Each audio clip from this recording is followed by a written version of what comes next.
So across our business, we've seen 6 billion of physical communications.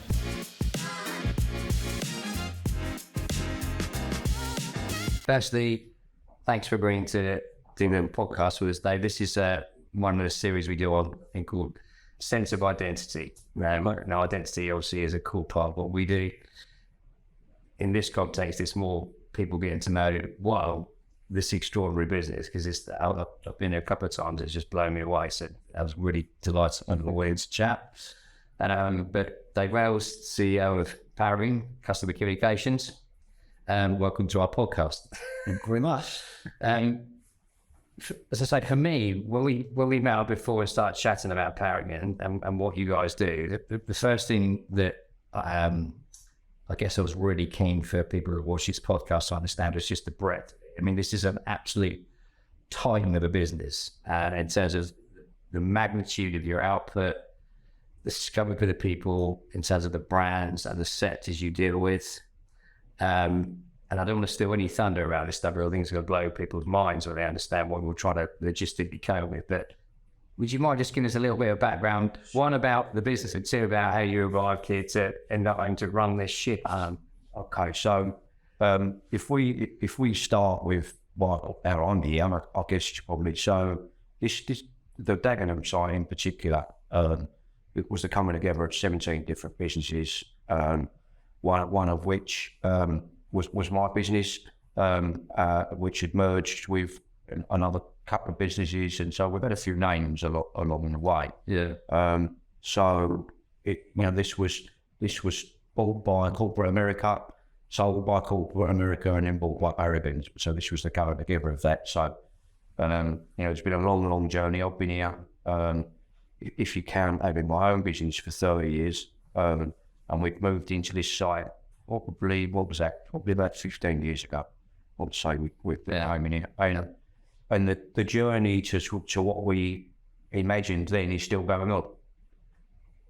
And this is one of, you corrected me earlier, I think we talked about 15 sites. I think you referred to this as a flagship site, but it's actually, you said 64? Well, yeah, so we got, there's 9,000 people, 64 sites across four, if you like, four regions, which is UK, Lux and Ireland, Western Europe, Czech, Netherlands and Belgium.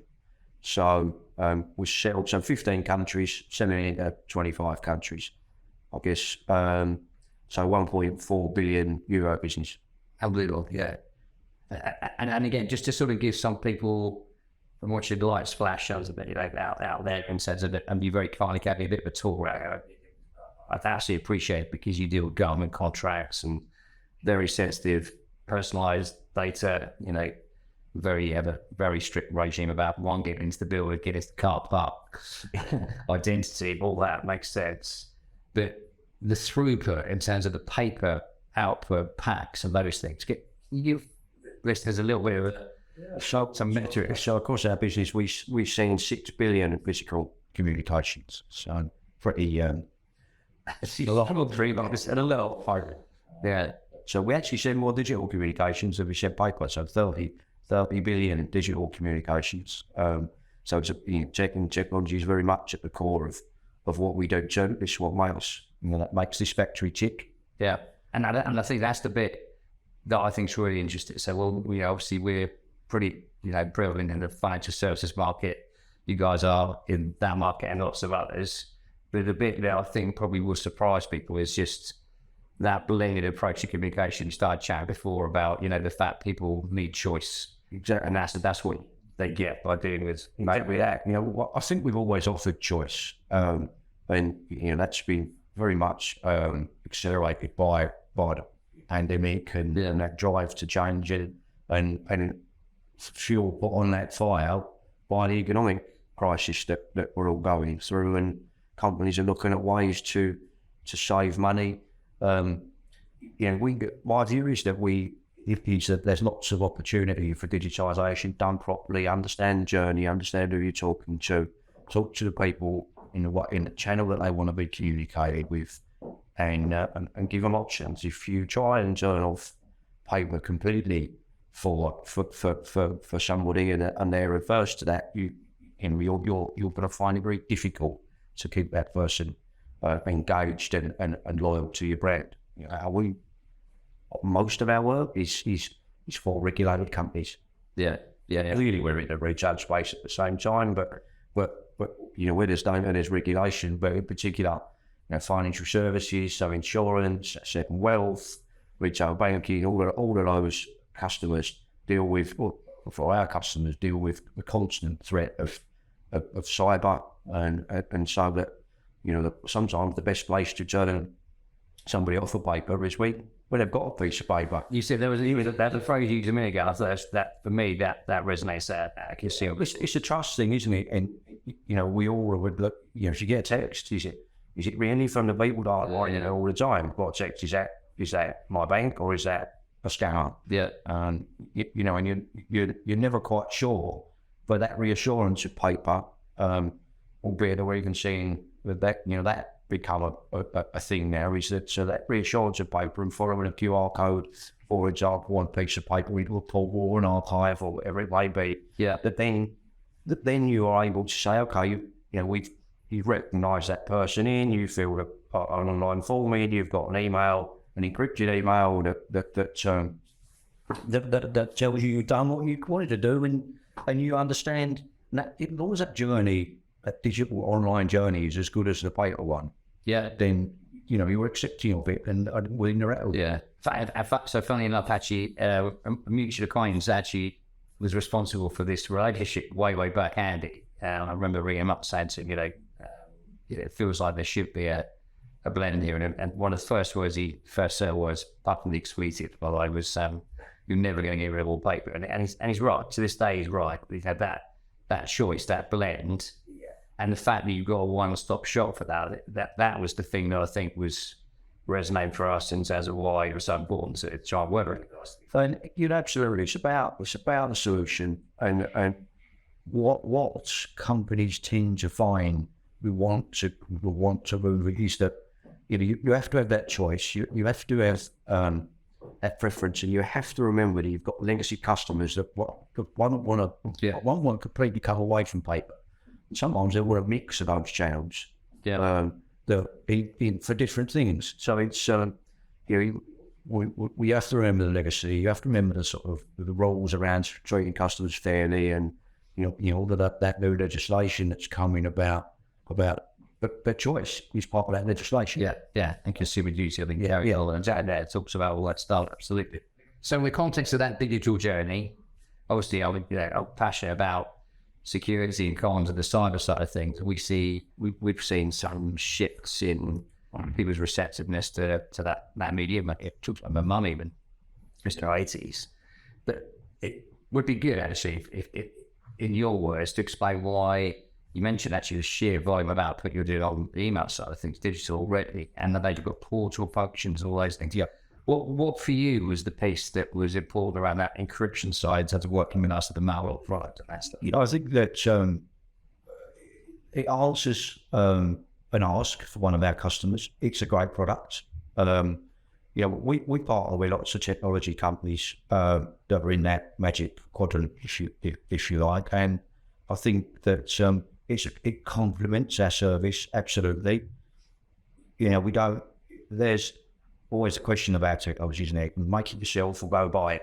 Yeah, I find trying to build something that's better than you can, that's not as good as something you could buy off the shelf, or partner with a technology company. And Beyond Encryption answers that for us. And so it's integrated into our platform. Right, we've got a great platform. It complements our platform. Gives the customer what they want. The other thing that was interesting, I think, there was a stat. Forgive me if this is wrong, mate. I think it was actually Lucy at what picked up when we talked about the ESG stuff that you'll get them about.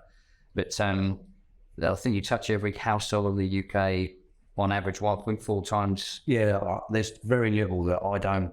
A week, was that a week or a month? We think it. Yeah, a week. It's extraordinary, isn't it? Do we get people that are getting stuff from their suppliers? That's the piece I think is really important that they don't understand, and we will get used to this in sort of in terms of supply chain. You know, the beauty we see, but you know, might come in your Tesco shop, your Waitrose, there are other supermarkets to say.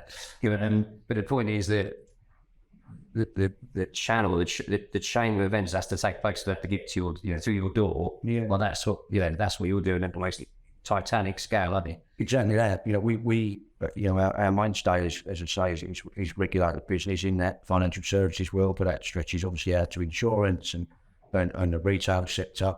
But absolutely, sustainability is absolutely sustainability. We are licensed to trade. If we don't do something about our MESG, then we'd expect to be very heavily taxed and not be able to work for our customers that aspire to get those emissions down. So we've committed to being net zero by 2050. Sounds like a long time away, but it's a real commitment. Yeah. It's something that not an empty promise. We developed a carbon calculator that plugs into our tech that tells you exactly what you're creating and what we're creating, and we're great plans to. So there's solar going on the roof of here shortly. Yeah. So wind, hydrogen, battery cells, all that good stuff that's going to drive down our emissions and the carbon calculator. We will help our customers offset their carbon. And I think that's the piece that's quite hard sometimes for people to proceed, because fundamentally, I get it. When you're printing something, print, pack and post, and that is going to continue to proliferate. It's an absolute part of that blend approach. But if you're going to print, then you want to try and do it in the most respectful way you can. And that was something that I know Lucy's been writing a lot about and blogging and all that stuff. So I think that was we really have embraced that. What is as I say, a license to drug is what keeps us honest with us, and Lucy and her guys are doing a fantastic job on making sure that we deliver our plan. Yeah, no, it's amazing. Just trying to give people an idea of the types of processes that were going on there. When we were looking at the machines, and then I said the capex, it's just the sheer scale of the machines you got out there. There's everything through from very high resolution, high fidelity print down to single sheets, sorting machines. I mean, I also noticed you also carry quite, a lot of people as well. They do a lot of exception stuff and the all-in trail and cameras, and God, it was just unbelievable to me that the scale of what you've got to cover to do all of those parts of the workflow. I mean, is that set to change for you? You think? Well, I think that clearly we're seeing a decline in transactional columns, obviously, particularly around what I would call true transactional columns, in as much as that, your paid utility bill or a telephone bill, whatever that might be. And but I think that clearly over a number of years, months, we probably will all consolidate in different ways. But I think paper's here to stay. But a job to this factory can be one. Contract out in the city can be one sheet of paper. That's and that needs to be filled by a person, because you can't set a machine up for one team. Yeah. But that can run next to a million of something what we're doing, or elections, or buying of statements, or interest rate changes, and this is right down. I think Paragon also evolved during that COVID period, distribution of packs on that front. I mean, sorry for that. 110 million in COVID test kits. It's just incredible, isn't it? It's just mad. Which got set up in 4 weeks. Amazingly. Wow, that's And we're still doing some now. It's more to do with the measurement of the R rate than it is to huge numbers are being delivered out. But we're quite fleet of foot when the ask is on. Which when you consider when you look out of that, being a fleet of foot, with that is just incredible. Yeah, it's but it's as we've grown, the technology's grown with it, and that helps us manage the one thing or the million things. With data, and we can make sure that we are keeping out. The data tells us everything to go and put in it for you. So you're obviously really passionate about what you do, and I can get that. It was great. like me, my family are involved in my business as well. So I'm really passionate about it. I think your family as well, in terms of working. Yeah, with business. That's quite a big thing. If you work on somewhere and you feel that enough about it, you can actually have your own family involved with it. I think that means something. Personally, it does to me. I think. But I've got a cousin and a daughter, and well, on this site, my dad was involved in it, although he's retired now. But but I think when we talk about people, it's yes, you bring your family into it, you have to believe it's the right thing to do. But part of why I come to work is about the people. It's about three simple rules for me, really, which is look after. If we look after our people, they will look after our customers. If we look after those two things, doing the job right on time, then the numbers should drop out the bottom, and that keeps everybody happy. Yeah, makes absolute sense. So, just given the title of the thing, when I dropped you an email before I came, sort of said, quite like to ask a bit more about Dave Reynolds. You said to me, well, I don't want to talk about my journey because it'd be like an episode, or we have to do a whole Netflix series or something we've said. But just briefly, what was your path through to this role? And you mentioned about selling the business into here, but you've been involved in printing all your life. So I left school on the Friday, went working paperwork on the Monday, then ended up going into print production. So somebody that I was selling paper to offered me a job, who actually still works here now. Which I went to work for that chap when I was 18, and then I left there. I was about 20, and I worked in production director's role.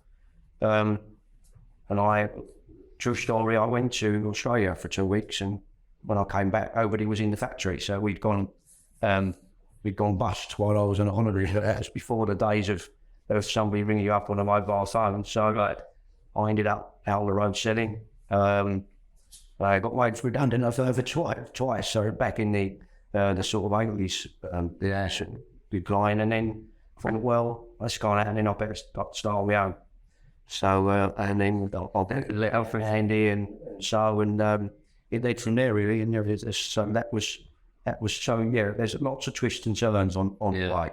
So that's broadly it. Have you ever seen a period like just reflect the mail industry? Because being involved with comms distribution, and for me that's almost the most essential part of a relationship. When people are dealing with wealth or pensions, or how they communicate, how they engage, all that stuff. So it's a really critical part. Have you seen it change a lot? Have you seen the last couple of years with kind of is the appetite for digital change from your perspective?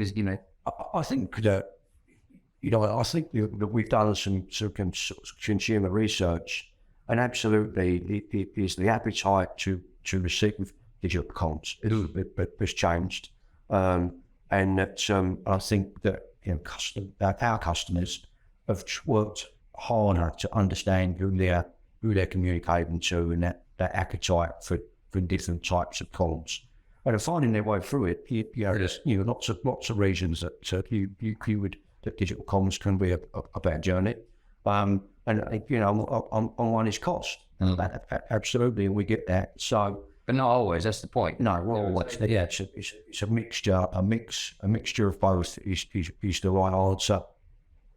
But I think if I think that the difficulty that people find with their change and what they're going to implement is particularly for big business. They're federated companies, budget can sit in lots of pockets in lots of places.